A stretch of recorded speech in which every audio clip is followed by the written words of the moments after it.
This is the Race Communiqué with Luke Durbridge, Tom Southam, and me, Mitch Docker. Brought to you exclusively by Training Peaks and our friends at MAP. Southam, g'day, mate. How are you, buddy? All the way from the Tour de France, checking in. That's it, mate. Fresh as a daisy. Fresh as a daisy this morning. You sound like it. Yeah, I mean, it's weird. The rest days, like you almost need. I mean, it sounds terrible because I'm not actually doing the race, but like I was chatting to the staff at breakfast, it's like you want 2 rest days. One day where you can sort everything out, and then one day where you can actually rest, because there's obviously loads of stuff still going on every day, and they just come and fly by real quick. I mean, Durbo, he's taking it so seriously, he's still in bed, right? So I mean, he's not even here. Durbo decided just to call it. He's put his foot down. He's like, no, I'm not doing a pod on the rest day. We're going to work at him. We're going to get him on the second rest day, I reckon. We'll try and loosen the shackles a bit. But look, I think logistically it's easier to do one each. We were trying to think about this last time. It was like, how do we get 2 of us in here with all the recovery protocols and the crap that you've got to do? So we've broken things down. I'm the man on the other side of the world, so I can make time. But just back on that, Southam, if you did have 2 rest days, would you prefer to do all the jobs on the first day and then have the second day as a rest day? Or would you just go straight up rest day and then gear up and do the work you need to do on the next day? Smash everything out on the first day. It's like the way cycling works within teams. It's like everyone has this same mindset of like, okay, it's this whole thing is to like, let's get that done as fast as we can to get the thing done. So we all have this mindset of like, right, we leave it, the time is 10:30 and 10:20 everyone's ready. It's like that goes through everything. It's like we need the bidons ready for tomorrow. They need to be done by whenever, and they get them done as soon as they can. The mechanics, they get their work done as soon as they can. Everyone's pushing on our side to get stuff done, especially in this environment, because it goes and it goes and it goes and it goes. Just to like let's hammer the work out and then sit down. I remember that, because like you get on the bus and it'd be like, say, 10:28, and everyone would be like, mate, good for you to get here. You're like, mate, I'm still 2 minutes early. Like I'm in front of the schedule. They're like, mate, you're holding us up. You're like, mate, I thought you said 10:30. 10:30 is 10:30. No, it's not. It's 10:25. You should know that. Come on.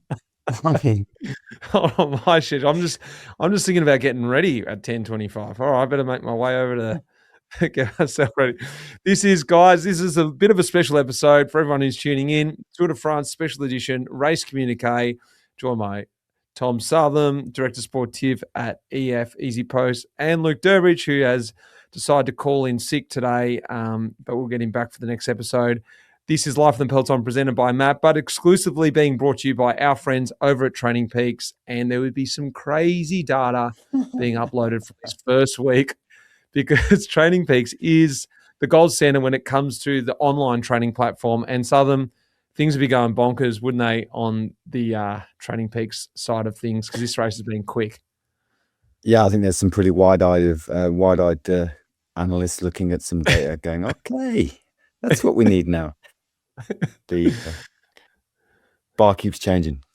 Do you want to give us a quick rundown on how your first, they say week, but it's actually 10 days, more or less, 9 days has been, Southam? How's it been, actually? Because look, on the ground, from back here in the cold, cold depths of the winter in Lenny, it doesn't look too bad. Blue skies, bit of sun. A little bit of sun. I mean, it's far and away the hottest tour opening week I've ever been at. Last year was pretty mild, and then it got hot the day that Ben had the yellow jersey over in the climbs there. But this year, like the main like consistent feature has been crazy temperatures, like 40 degrees, high 30s, unrelenting, morning, noon, and night. Just heat, and the race, of course, like we thought, faster than ever. So it's hot, and it's on rapid acceleration, the race as well. So last year we did because of the 14th of July, we actually did 10 days in the first part of the Grand Tour. Yeah. This year just 9, so it feels like the rest days come, let's say, early. compared to last year. But I think everybody's due a rest. I know the cyclists have been going. I mean, yesterday was another case of like a full-on epic stage, wall-to-wall racing. Like I said in the preview, they've designed these stages that they're just going to race and race and race, and that's how it's going. All right, I'm going to do a really quick recap of what has been going on. I know everyone has been watching the tour, so there's no need to go into too much depth, but let's rewind right back to the start. Grand depart in Barcelona. It started with that Triple T, and, Visma Lease Bike took that out. They edged out Ineos, and then, of course, Emirates were in third, which was cool to see. Didn't think Visma were going to get up there. They weren't the ones that I had, especially with Van Aert out of the picture. They had the Barcelona stage 3 times over Montjuic, which was proved to be a really good stage. It always proves to be a great stage in Volta Catalunya. Things were taken up a notch. The crowds looked awesome there, and I wanted to be there on the side of the road. It's just that nostalgia of being in Spain and having the tour there. Stage 3 up to Les Anglais. That was a stage that I'd pinned out that I really loved because it was over home roads. And Southam, it was a big day because it was a big battle.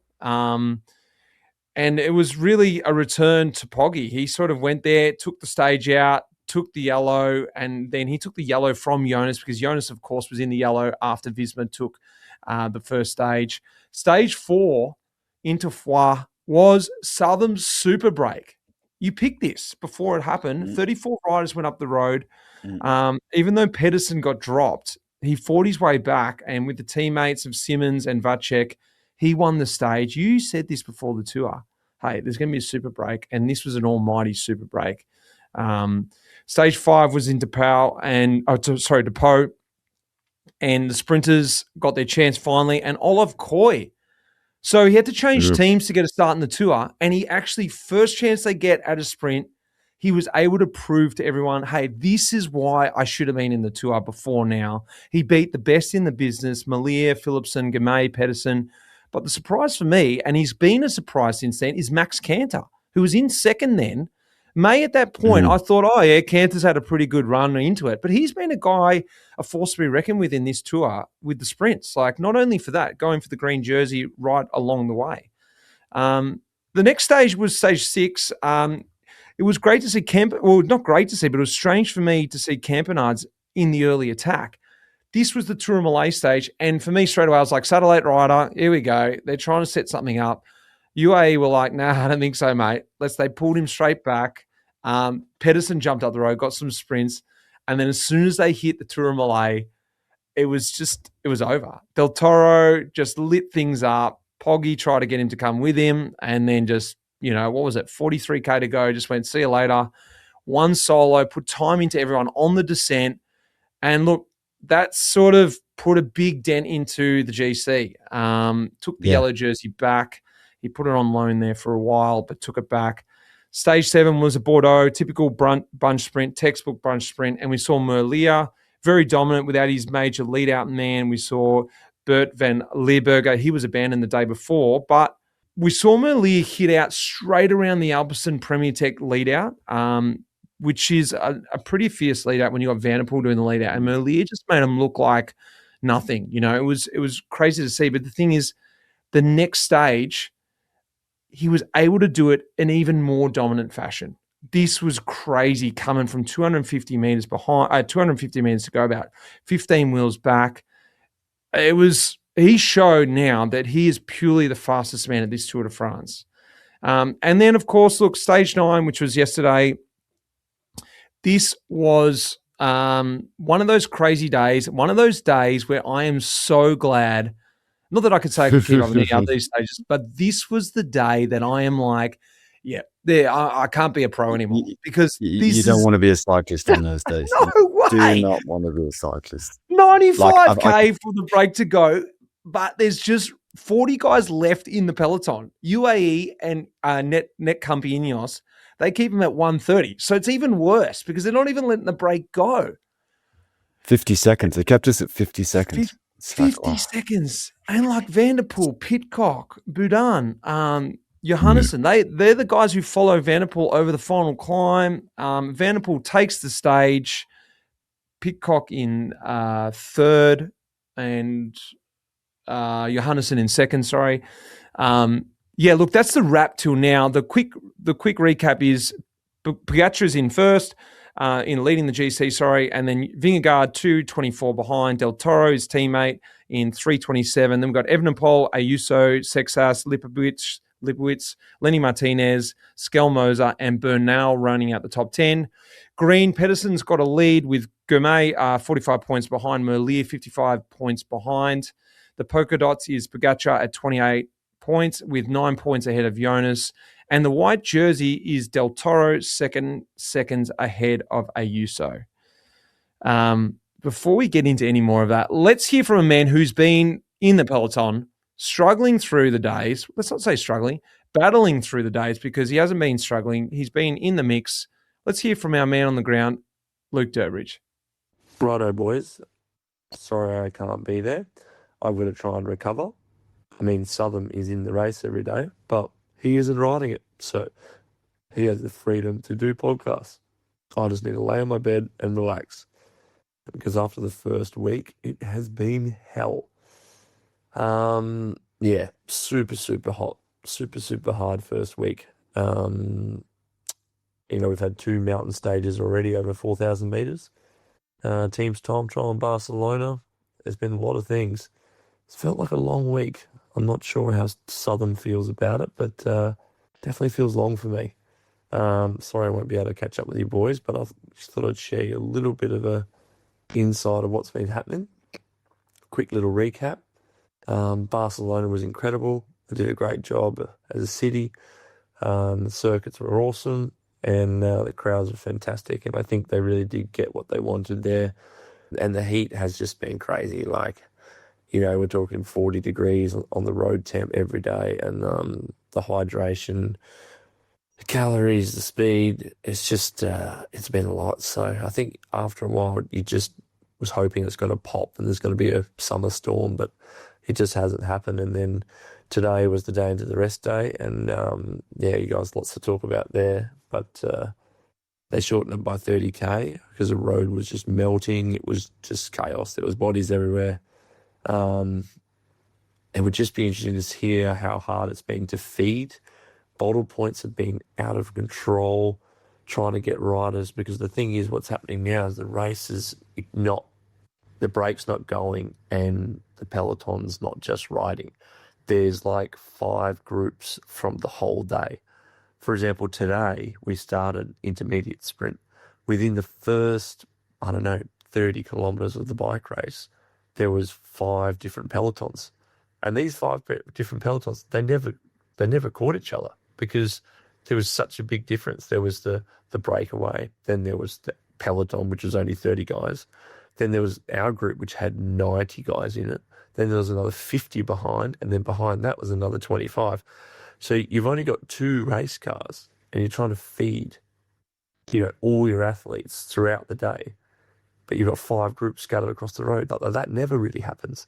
Tom did predict this absolute chaos breakaway situation, but in the preview, but it's definitely living up to its hype. After Poggy won that mountain stage on Tourmalet with such a big lead, I think it's just going to add more and more fuel to the fire.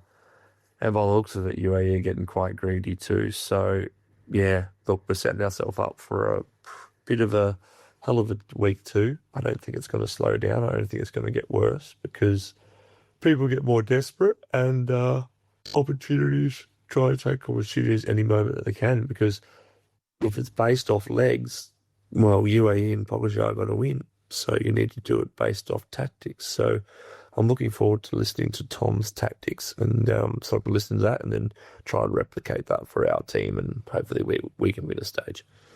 Anyway, I hope that's a good little recap, and I'm going to hit the hay and enjoy my rest day. And I have said to myself a few times, I'm very glad this is my last Tour de France, but I'm going okay, going good. I'm tired, but healthy, and looking forward to the next 2 weeks. Cheers. I think Derbs is quite rightly pretty pretty tired after yesterday. That was one of the hardest stages I've seen, and like you said, there literally was groups everywhere. Mm. And in that heat, it was super difficult. I felt for, we were obviously we were fighting for the break, and we had Carapaz in the peloton, so I was behind Bo down on and off because UAE kept the gap at 50 seconds, which is a really annoying gap. I mentioned it before, but so people at home know that it's like the rule is 1 minute before you can put a car in. So you imagine it's like it creeps up and then it goes down. So what they do is they put us behind and they say, okay, the cars can go behind, and then you feed. And then if it goes down to 45 seconds because Wellens is riding so fast, we then have to go back past the break, back in front, and sort of hang there until the gap goes back out again.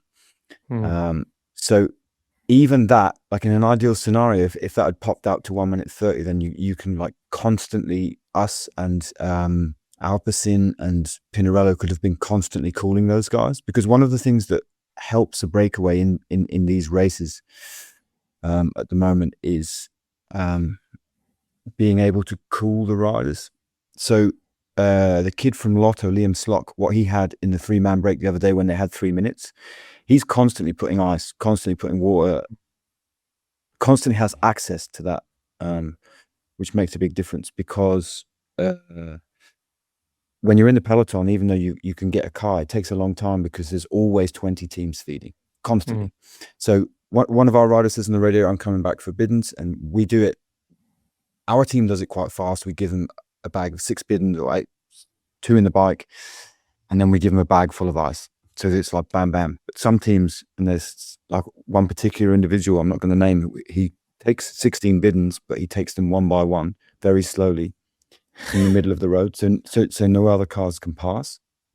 And if you imagine there's all of this, it takes, I reckon, 20 minutes sometimes for the riders to actually get what they need instead of getting it in front. And there's obviously roadside feeds and stuff, but then when you're in a packed peloton, it's super easy to miss because the race is on and it's hard just to on get. just on that note, like, so people can understand how many biddens approximately are getting prepared.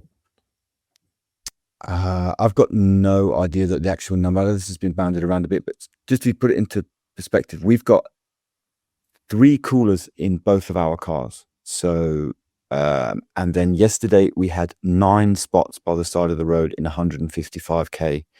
Each one of those spots, we've got people with 2 or 3 people with bags with mix and water and ice in.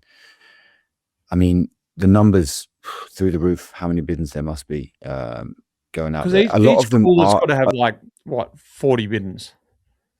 Yeah, something like that. Yeah. Well, one of ours is smaller because it's electric, so it keeps ice cold. So one is a little bit smaller. But a lot of those are going over riders' heads. I remember Durbo saying last year about how basically all the shoes stink because shoes are constantly wet all day. And if you go around the hotel now, they're like outside every room is shoes drying, because riders are just pouring water over themselves to try and cool down. But you guys have got an ice machine, ice maker, don't you? We've got an ice truck. I mean, I think every team here has an ice truck. So it basically allows us to have, like however many kilos of ice ready to go, because if you have to go to the supermarket or a service station every day, you can find yourself in trouble. So I think every team's doing the same thing. I know that there's a massive demand for it.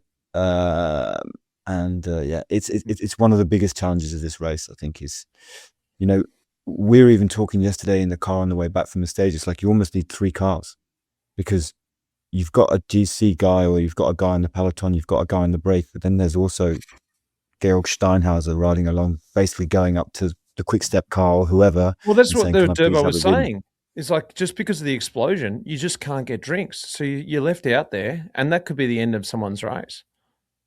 Yeah. And it's not like as in like out of the race, but I mean like in the group they're in, they could just have to drop back just purely because they're out of drink. Absolutely. And that's it's a worry. And then it's like that increases the risks that people are having to take with cars to go up and down, because it's what it's like as a rider when you've got cars constantly buzzing past you. What's different between, only temperature side of things, but to help everyone understand, myself included, what's different between the temperatures that you experience at TDU and the way people handle it there compared to the tour? I mean, the first thing is TDU, the stages are short. The humidity, so the last 2 days, there's been less humidity and the riders didn't feel as bad, even though the actual reading was higher. But in the previous stages down in the Pyrenees where there was more humidity, that was when it really hurt the riders, and that's what you don't get in Adelaide. You just get dry heat. You just get hot, just dry heat. And there it's like 130 like the race is tailored to make sure that no one gets into difficulty. Whereas here we still got, until they cut the stage yesterday, it was still 180 whatever it is K on the back of another 180 on the back of another 200 and transfers, etc. Whereas at TDU, you come back, you're in the hotel, all your gear's still there. Logistically, it's pretty easy. You walk down to Adelaide. Case, you're in the pool with the mechanics having a little bath there. Yeah. All right. Look, we can't go through every stage, but I've asked you to pick out your top 5 moments of this year's Tour de France. It could be top 5 influential moments of this year's tour. Not necessarily say the best moments. It'd just be things that have influenced this year's tour. We're going to go one for one. Southam, you want to kick things off? Sure. I'm going to go with a fairly obvious one, but I'm going to go with the Montjuic circuit and Del Toro win. I thought, like you mentioned, the Montjuic circuit was super cool. I mean, great that it didn't rain because it could also have been pretty treacherous. But it was a cool circuit. It was a massive crowd out there, and I thought that just Del Toro showed that he's probably. I picked him for third on the podium, but I could see him almost going second. I mean, the length of his lead out all the way down, and then obviously Pog gave it to him, but still he still was the one that snapped the legs of Jonas. He was just pushing, and you just see Jonas sit down. That was pretty extraordinary. So that was my like the whole thing. That was my first one. So look, you've stolen one of mine. That was one of mine because it set up the Tour de France for me at that moment there. I wasn't, not that I wasn't bought in, but the prologue was like, cool. Yeah. I sort of watched it and I was not really feeling the vibe yet. But that moment I was yelling at the TV. I was losing my mind. I was like, he's giving it to him. Oh! And he's looking back and he's soft pedaling. He's like, seriously, take it because otherwise I'm going to have to take the stage from you because Jonas is coming. Yeah. I was like, wow, what's going on here? Cool moment. And that got like the juices flowing. I was like, oh, we are in for a good one. It really kicked things off. But look, for me, off the back of that, I think you mentioned it before. I really liked the Liam Schlock. Oh, no, I've already said it now. I'll go with it. I really liked the Liam Schlock stage 8 solo attempt to the line. So with about 40K to go, he went solo over the last cat. And I didn't think about the facts why he was able to last longer because of the cooling and things like that. But that solo ride for him, if everyone doesn't know or remember or whatever, but he just won his first pro win just a few weeks ago at Gippigan. He was the guy who crashed coming across the line. Saluted, lost the front wheel, like the thing that everyone would never want to happen. So he's got this hanging over his head.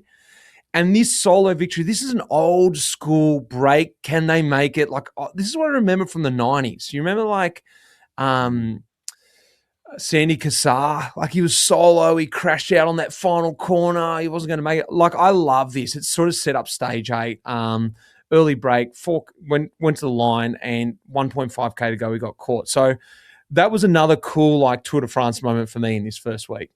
I mean, we had an X on that as well with Casper, because we wanted Casper to do his race basically, and I think had Casper been there, they couldn't have caught the break because after that climb, you came down into like the road that ran along the river. There was a lot of towns and villages, and it was basically only that final between 10K and 6K where you could really make a difference. Which is actually where Liam Slot cracked. We tried in the morning with Casper, and it was quite funny because they play the radio tour on the TV, and I don't know who it was, but I think it was Frigo's. Like Asgreen, he's got the aero helmet on, he's got the aero shoe covers on. He's going to go for it. So, that was on the coverage here back here too, on SBS. Yeah. And then I was like, we were laughing later, I think, and Casper's like, yeah, it doesn't matter what I wear. I mean, I think it's more the fact they just don't want to let me in the break, which is, I mean, the guy's won Flanders, so of course, who cares what helmet he wears, you know? And he's an engine. It's going to go. Yeah. Exactly. No, it would have been nice to have one in that. I think looking for those days where you can flick the sprinters. Casper's done it before, you know, in the Tour. Those days are always super exciting when the break, just all of a sudden there's that moment where it's like, oh shit, they're going to struggle to catch him. And Liam Slock rode really fast, but until he blew, he was holding that gap. That was pretty cool. What else you got for me? So I think, you know, even though it fucked me over, the Mads Pedersen break win. I mean, if you could have, so we sit down every morning and we discuss, you know, like the tactics of the day and what we think other people are going to do.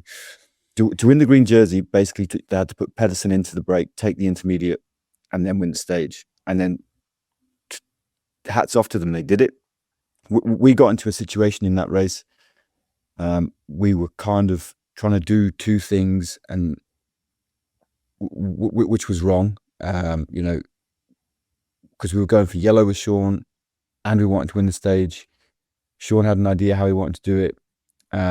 Obviously, Torsten Train was like, we had a go at cracking him on the climb, but we couldn't do it. But then after that, I was hoping that Sean could speak to Quinn Simmons and go away with him. And like Simmons was just like, nah, we're riding for Pedersen. Nothing's going anywhere. And you could see like the Movistar guys were trying. So I mean, even if we had Valgren there or Steinhauser, whoever, like no one was going anywhere. And they set that up, and they absolutely. And then I mean, watch the sprint. It's like, yeah. Night or day. Yeah, exactly. Look, seeing as we're talking about breaks, you know what? Actually, no, I'm going to stay where I was. I'm going to stay with stage 8, because even though Slock was caught, that sprint, I've watched it about 10 times now. You have got to watch where Merlier comes from. So the reason why Merlier gets caught out, so he comes around that corner, and Biniam Gourmet, he's trying to take Soren Warrenskoll, he's trying to take him to barriers.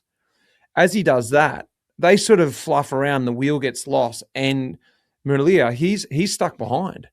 He starts sprinting at 400 when Van der Poel starts his lead out. They literally start at the exact same time. He sprints, and he only gets a tiny slipstream, but he's off the wheel.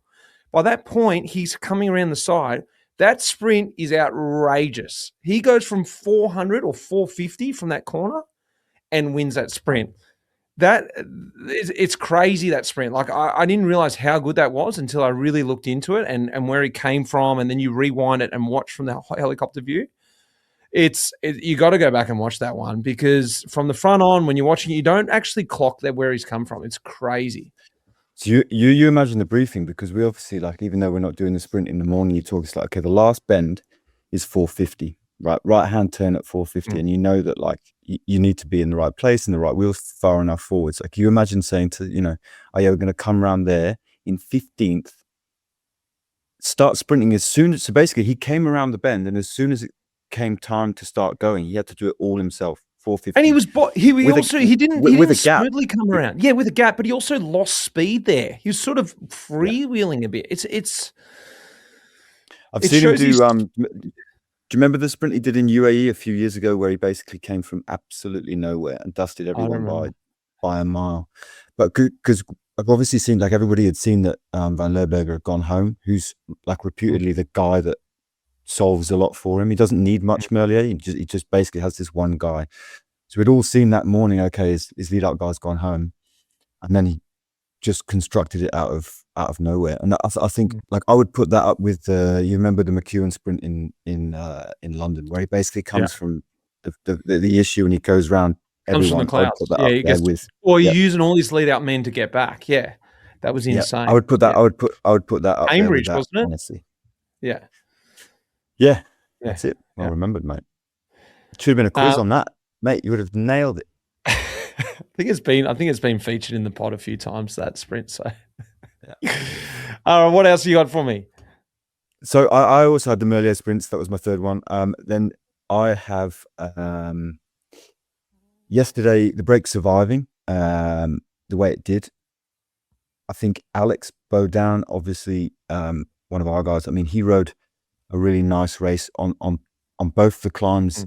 So you have to play you don't have that many bullets in this heat, and you have to play a really smart game and not explode yourself. So on the last climb, the guys went, and Van Aertveld was in front of Alex, and he basically let him blow himself up and exploded, and made his effort right over the last possible minute. He joined into those three riders. But was it? And then, I didn't actually see this on what I watched, but was Pitcock's issue help Bernard? no, Alex was already in by then. So Alex was already in. Okay, he came around, right. So you basically went over the climb, and then you dropped down, and there was a left, and there was this little kicker, and he sat them at 50 meters. Then on the little kicker, he joined in just before the downhill. He rode an excellent race, but then again, we were in this because it was so tight behind. There's nothing you can do tactically to have a go. I mean, 1.7k to go, there was a traffic island in the middle of the road, and it's like it looked like the road did that, but then it turned and came out to the left. Had you had time to play, you could have hit them there from the back on one side and had a shorter route to come out into the last K, stuff like that. But like, it was so tight, you couldn't do anything. And then even when the initial break went before it split and guys were dropped left and right and here and there, it's like, you look at the quality of these riders, it's like absolute top class riders. And then the four that survived, the best on the day. And I just thought it was an epic day's racing. There were all sorts of different interests riding behind. Ineos were pulling. Ghana obviously won the sprint, which was pretty impressive. But Cofidis were pulling at one point. UAE were pulling. It's just all on racing. Not just pull. That was great. They're doing like death pulls, and like this was also one of mine. I've only got two left, so I'm going to say this as well, and I'll go straight into my last one. You can bring us home. But the thing I loved about this stage, these are the stages I probably love the most, is when the big guns come out to play in the breakaways. And this is what I talked about in the preview, is Pidcock going to ride GC? Because I never felt like he was. And I love when he doesn't try and do GC, because him going for it, the fact that he was riding on the front on those early climbs, just trying to break it from the front, like mountain bike style, I'm like, this is just crazy. And the makeup of that breakaway, Derek G's in there, Perry Pant, you got Hershey, you got Izagiri, Van Aertveld. Like, these are the cream of the crop, like, riders that are just the strongest guys. It's not just like a breakaway luck. There's like this select group. And behind was a peloton, if you could call it, of 40 of the best GC riders. Like, these days, as we said at the start, these are their hell days. And this was just, for me, I've got nothing about this day. It's just like stage 9. Here we go. These are the days. And stage 10's even harder, by the way. And stage 10, I know. I want to talk about that. Look, my last one is the debutants of the tour this year. So I had a quick look at this, and look, 50 riders are doing the tour for the first time this year, which I thought was pretty a lot. And actually, it's the most they've had in the last 10 years. You got to think about this. Some of those riders are Del Toro. He's got a stage win. You've got Sexas. He's 6th on GC. You got Vacek, who's riding like a rider I've never seen before, like super domestique. Didn't know he could climb so well. Uta Brooks, he's out now. You've got Coy, who's also got a stage win. But the two riders I wanted to focus on were Aaron Gate, who is the oldest debutant in this year's race, crashed on stage 2, pulled himself back together, and he's getting through the tour. Big work for Max Cantor. But the other one I want to have a shout out to is Kel O'Brien, who also crashed on stage 2. And the hardest thing for him, riding your first tour, riding any tour, something that Swano and I got into in the Chronicles, is just making the tour is a big achievement. The next thing is finishing the tour. Poor bugger, crashed stage 2, suffered through stage 3, and unfortunately, because of the heat, because of the injuries, was time cut on stage 4. And I messaged him privately and said, mate, kudos for riding that one out. So it's something for me as the debutants of the Tour de France this year. There's up and down stories. Guys are coming in winning the stage. Other guys are having bad luck and not being able to get through. It's a difficult one. Yeah. I like, especially with with the race starting so hard, there's just no. It's not like he had a couple of sprint days where he can float through and then roll in 10 minutes down and like recover. It's just the heat, the parkour. If you have a problem, if you do have a crash, and thankfully this year there's been like a lot less crashes. There's been by, like we said this before, by not having sprint stages early, you've eliminated a lot of risk, and you can see now all the GC teams 5Ks to go are at the back, which is great to see. But unfortunately, those that have crashed, it's super hard to come back, and it's just too demanding for the guys. What do you got, mate? What's our last one from you? I had one more debutant for you, which is Max Walker in our team, who I reckon he's going for the record number of bidons brought back to the Peloton in the entire Tour de France in history. He's doing it. He's doing a great job, Max, with a smile on his face, and he's taking a lot of bidons, so good on him. The last one I have, lads, is one of the things that influenced, this is a really weird thing that influenced my race in the early days, and it lasted for about 3 days, was the aeroplane that does the relay for Radio Tour. Oh, yeah. Had an issue, which meant that for a lot of the stages, there was no Radio Tour. Not just for our team, but for a lot of teams. So in the car, the Radio Tour basically explains to us what's happening. So-and-so's got 15 seconds. EF, please come up and feed. And over the first days, there was a problem with it. So that they obviously have an aeroplane up there that's circling around, and you can see it on Flight Tracker. It's just basically doing a figure of 8 over the top of the race, which allows the signal to go up and down. And we had... It's the weirdest, most eerie thing when Radio Tour disappears, because you're driving along, you're like, you don't notice to start with, because it's been quiet for a while. And then you see that you've driven past Del Toro by the side of the road with like a bike problem. You're like, strange they didn't mention that. And then like, hang on a minute, we're not getting any information. And so out of all years, the years that you need all the bottles too. It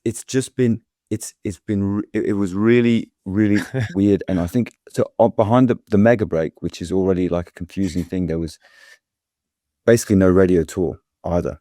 And the TVs that we have in the car, like everywhere, have got like a 30-second delay. So it's like that made it incredibly challenging start. Now the airplane's up and like the relay's working, and everyone, because like you were seeing like Ineos driving to the commissaire's car and they were getting lent a radio by so-and-so. Bahrain were coming up to us like, is your radio working? Like everyone was freaking out in the car. So it's been that was a little bit of a challenge. I've got so the team radios were all that more important with the riders. Yeah, but the thing with the rider radios is that they're now getting so much water poured over them that it's like it's really testing them to their limits as well. And you know the thing when like when someone's button gets stuck, you know. And it's all out. anybody Everyone's can like, hear is no one, and the person whose button's stuck is like, yeah, my radio's good. You're like, yeah, we know that, mate, because your button's stuck. You know, and the guys have all got like super tight skin suits, and then they chuck something down the back, and all you can hear is like this noise. So it's been everything's a challenge this year, I would say, accentuated by the heat, but we're getting there. And I think we're gonna have a good week ahead. Stage 10, straight into it, 4,000 meters climbing, 120 riders want to be in the break. It's going to be tough. Well, what about, rather than go through every stage, let's just pick out one stage that you're looking forward to in this coming week, and who is going to win that stage, Southam? What do you think? You already picked one out in the preview. Are you going to go for that same one again? Stage 14? Stage 14, Mulhouse. Yeah, that's going to be a great stage. I can't, let's see. Georg Steinhauser, close to Germany. Steinhauser. Nice. Let's see. It's not a bit. Let's see. Well, he's been struggling. He's been struggling with a Salvador, which has gone away. So, but he needs. It's going to be a super tough day. He needs a tough day. Let's see. I got to stay in house, don't I? That's stage 14 on Saturday. That's 3,800 meters of climbing, with finishing with a category 1 up the Col du Hague. which has got the little bike track on it, small road, steep gradients. It could be a breakaway stage, but it's pretty heavy. I'm gonna go with stage 10. It's a doozy. It's a really hard stage out of the rest day. It's like stage 9, except it's harder. Instead of cat 3s and 4s, it's cat 2s, 3s and 1s. It's 166K. It's 3,800 meters of climbing, and I'm going to go Tom Pidcock. I think the way Pidcock was riding there, I feel like the climb wasn't long enough. The fact that Van der Poel could get over it, Pidcock couldn't actually use his weight to an advantage on that type of stage. He is, at the end of the day, he came here supposedly to ride GC. So he's got that climbing form in him. And now he'll want to bounce back after stage 9, having those bike issues. He'll feel like he got cheated. I think Pidcock for stage 10 for me. That's the pick of the week. It's a good shout, because I think when you're realistic about these things, that it's the break, because it's so hard, the break has to come from the second row of the cyclists. So you get this small peloton of 40 riders, like you said before, X amount of GC, or they're riding for GC, which takes away basically 20 of them. And then the next guys are like super cyclists who can manage that to be there to start with, and then they have the space to go. So Pidcock, great shout. Richie's going to be hopefully active in these days as well. It's the days of like one of like a rider you didn't really know, or who wasn't already a well-established rider, getting a breakaway win of the Tour are long gone. So it's, long gone. So it's Pidcock's good shout. Yeah. Well, Tuesday, you got that stage there. Wednesday looks like a sprint stage. Stage 12 could be a break day or a sprint, and 13 into Belfort is a category 1 with 25K to go. So maybe a Magnus Court day. Magnus Court. Oh, there we go. Stage 14 is Southam's day in Mulhouse into Markenstein, Felleran. And then we've also got my stage there, stage 15 on Sunday, 3,900 meters of climbing. This one is going to be a GC day. So, look, a big week, the middle week, the short week before they get into last week. Southam, any parting words before I let you get back to business? I hope Durbo's well rested after today. I'll just say that. After skipping the pod. I hope that's helped. I can hear the trucks in the background, mate. Back to work for Southam. Yeah. He's had the morning off. Thanks for recording, Tom. Not a problem, mate. Pleasure.